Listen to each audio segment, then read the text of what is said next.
Hello everyone, DND news में आपका स्वागत है। तो आज का न्यूज़, केंद्र सरकार शीर्ष प्रदर्शन करने वाली शहरों के लिए गोल्डन सिटी क्लब बनाने की योजना बना रही है। केंद्रीय मंत्री मनोहर लाल खट्टर ने शुक्रवार को घोषणा की सरकार गोल्डन सिटी क्लब पहल शुरू करने की योजना बना रही है, जिसका उद्देश्य विभिन्न विकास संकेतकों में लगातार उत्कृष्ट प्रदर्शन करने वाले शहरों को मान्यता देना है। केवल अपने अपने वर्ग में शीर्ष स्थान प्राप्त करने वाले शहरों को ही इस क्लब में शामिल किया जाएगा। प्रत्येक वर्ष अपने क्षेत्र में शीर्ष स्थान प्राप्त करने वाले एक नए शहर को इस प्रतिष्ठित क्लब में शामिल किया जाएगा। हर साल शीर्ष रैंकिंग वाला शहर गोल्डन सिटी क्लब में शामिल होगा और इस क्लब के लिए अलग से प्रतियोगिताएं होंगी। यह क्लब अपने सदस्यों के लिए अस्थायी नहीं होगा। उन्होंने कहा कि प्रतिस्पर्धा और विकास को बढ़ावा देने के उद्देश्य से शुरू की गई इस नई पहल से शहरों को प्रमुख मापदंडों पर बेहतर प्रदर्शन करने में मदद मिलेगा। तो इंटरनेशनल ऑटो शो अपने तीसरे संस्करण के साथ बेंगलुरु में वापस आ गया है। बेंगलुरु में 13 से 16 सितंबर तक आयोजित होने वाले तीसरे अंतर्राष्ट्रीय ऑटो शो में चमचमाती पुरानी कारों से लेकर भविष्य के कार पार्क में फिट हो जाने वाले वाहनों तक का वादा किया गया है। इस कार्यक्रम का आयोजन ट्रायून एग्जाबेटर्स प्राइवेट लिमिटेड और TYGA इवेंट्स द्वारा किया गया है। नेक्स्ट न्यूज, साउथहैम्पटन विश्वविद्यालय ने गुरुग्राम कैंपस के लिए 10 साल की योजना बनाई। ब्रिटेन जाने वाले छात्रों की तुलना में यहाँ कम फीस होगा। तो अगले साल गुरुग्राम में कैंपस खोलने की साउथहैम्पटन विश्वविद्यालय की योजना है। इसके लिए अक्टूबर में वेबसाइट लॉन्च की जाएगी, जिसमें एडमिशन प्रक्रिया और छात्रवृत्ति के बारे में विस्तृत जानकारी होगी। यूनिवर्सिटी पहले साल में 150 से 200 छात्रों को प्रवेश देगा। यूएस वर्ल्ड यूनिवर्सिटी रैंकिंग में शीर्ष 100 विश्वविद्यालयों में शामिल ब्रिटेन स्थित साउथहैम्पटन विश्वविद्यालय पिछले साल नवंबर में अधिसूचित विश्वविद्यालय अनुदान आयोग विनिमय 2023 के तहत भारत में परिसर स्थापित करने वाला पहला अंतर्राष्ट्रीय विश्वविद्यालय बन गया है। यूजीसी ने नियम राष्ट्रीय शिक्षा नीति 2020 के अनुरूप है, जिसमें यह परिकल्पना की गई कि दुनिया के शीर्ष विश्वविद्यालयों को भारत में संचालित करने की सुविधा प्रदान की जाएगी। नेक्स्ट न्यूज है, वरिष्ठ आईपीएस अधिकारी अमृत मोहन प्रसाद एसएसबी के प्रमुख नियुक्त किए गए हैं, सीमा सुरक्षा बल के। नेक्स्ट न्यूज, आयुष मंत्री ने एक पेड़ मां के नाम अभियान के तहत आंवला पौधा लगाया। तो एक पेड़ मां अभियान विश्व पर्यावरण दिवस 5 जून 2024 को शुरू किया गया था। इसका उद्देश्य हमारे पर्यावरण के संरक्षण और सतत विकास लक्ष्य के लिए जागरूकता पैदा करना है।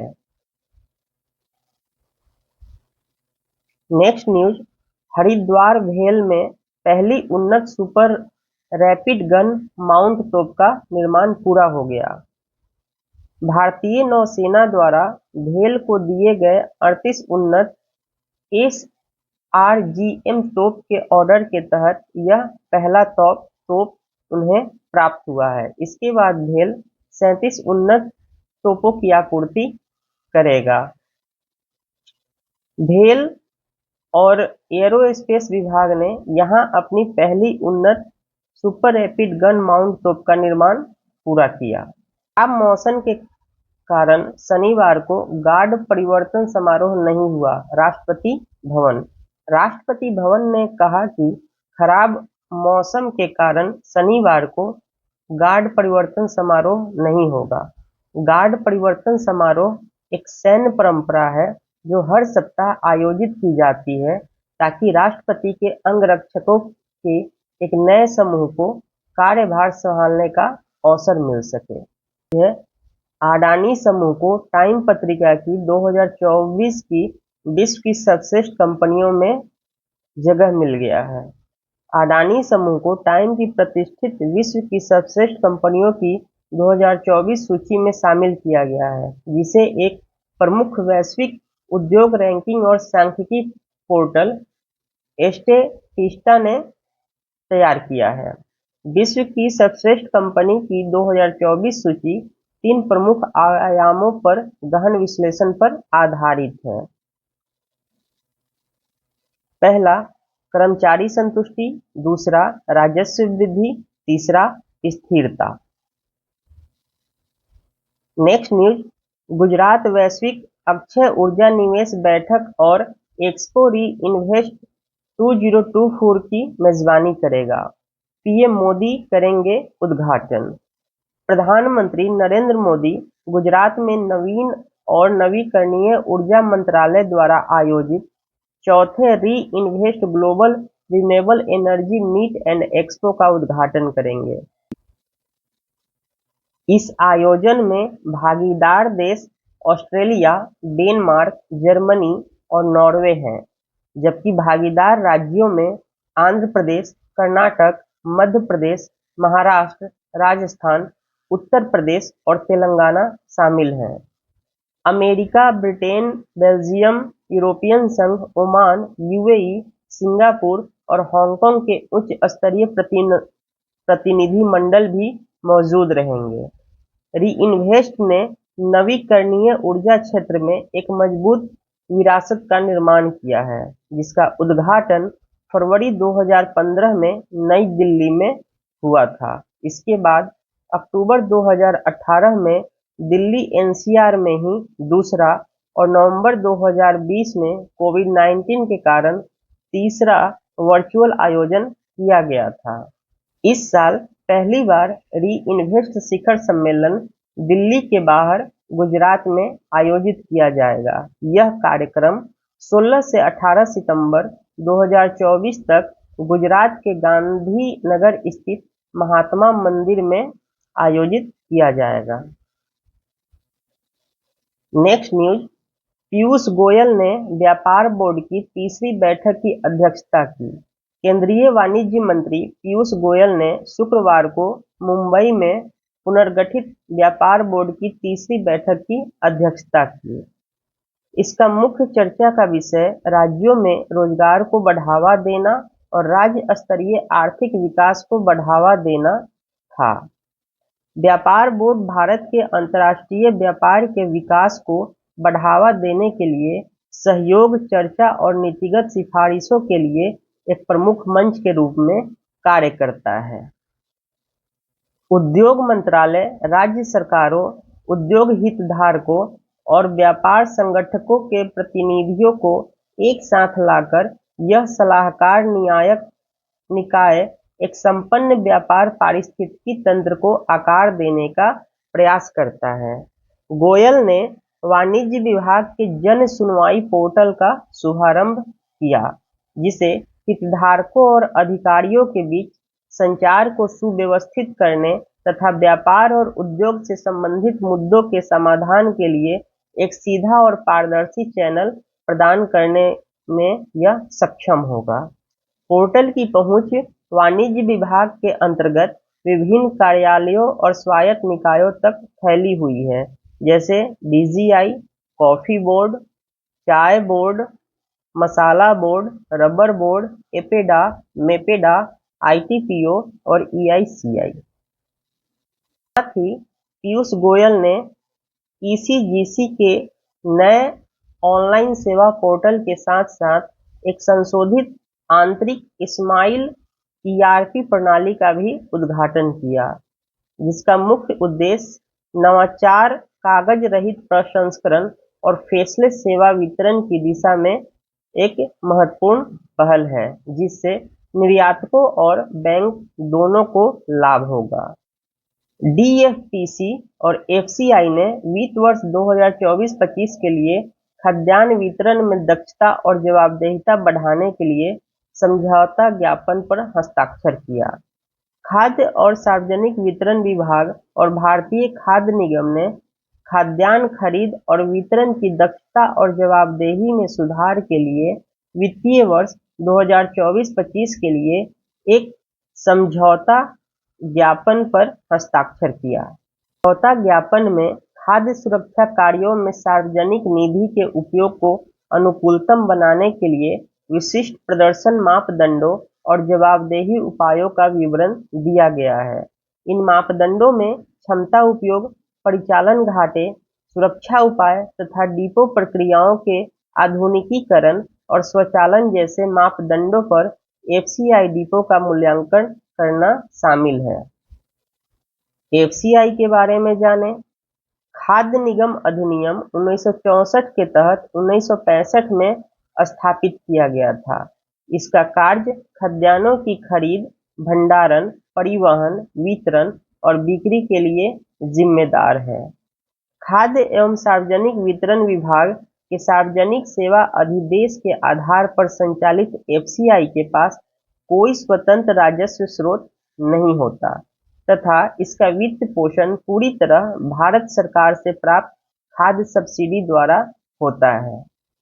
जापान की सुमितोमो कॉर्प भारत में अक्षय ऊर्जा बाजार में प्रवेश करेगी। तो जापान की सुमितोमो कॉर्प भारत में AMPIN एनर्जी ट्रांजिशन के साथ समझौता किया है, जिसमें सुमितोमो कॉर्प के पास संयुक्त उद्यम का 49% हिस्सेदारी होगा, जबकि AMPIN एनर्जी ट्रांजिशन के पास 51% की हिस्सेदारी होगी। दोनों ने भारत में ग्राहकों को सौर और पवन ऊर्जा की आपूर्ति करने तथा परियोजना में कुल 100 बिलियन येन लगभग $710 मिलियन का निवेश करने की योजना बनाई है। एथलेटिक्स डायमंड लीग फाइनल, यह ब्रुसेल्स में हो रहा है। बेल्जियम की राजधानी ब्रुसेल्स में डायमंड लीग फाइनल चल रहा है।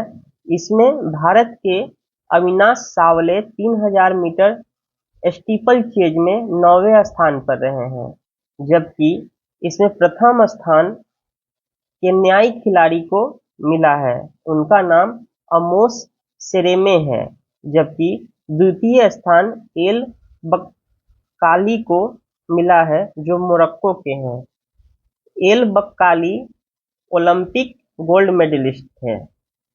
कोलकाता बलात्कार मामला, आरोपी का नार्को टेस्ट नहीं हो रहा।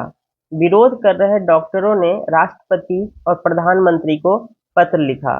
पश्चिम बंगाल के कोलकाता में आरजी कर मेडिकल कॉलेज और अस्पताल के एक डॉक्टर से जुड़े बलात्कार और हत्या मामले में गिरफ्तार आरोपी ने कथित तौर पर नार्को विश्लेषण परीक्षण के लिए सहमति देने से इनकार कर दिया।